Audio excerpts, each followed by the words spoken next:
பக்கம் யாராக இருந்தாலும் மனதோடு பேச வேண்டும், மூளையுடன் பேசக்கூடாது. மனம் எப்போதுமே மூளை சொல்லும் பேச்சை தான் கேட்கும். ஆனா மனம் மட்டும் நல்லதுதான் சொல்லும். மனம் சொல்லுவது கேட்டால் பிரச்சனை என்பதே வராது. எல்லா பிரச்சனைகளுக்கு நம்ம பந்தம் தான் பதில். நம்ம நேரம் சரியா இல்லாத போது தெருவில் போகும் நாய்கள் கூட கொலைக்கும். நாம் ஒரு வேலைக்காக வெளியே போனால் அங்கிருக்கும் நபர்கள் தவறாக புரிந்து கொண்டு வாய் தகராறு வரும்போதே நமக்கு புரியும் நமக்கு டைம் சரியில்லை என்று. நம்ம டைம் சரியில்லைன்னா கயிறும் பாம்பாக நம்மை கடிக்கும். இது உண்மை. ஆனா உண்மையிலே பேட் டைம் குட் டைம் என்பதே இல்லை.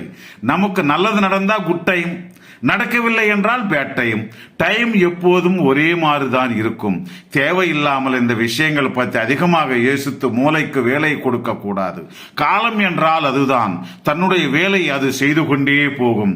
யார் என்ன நினைத்தாலும் அது கவலையே இல்லை.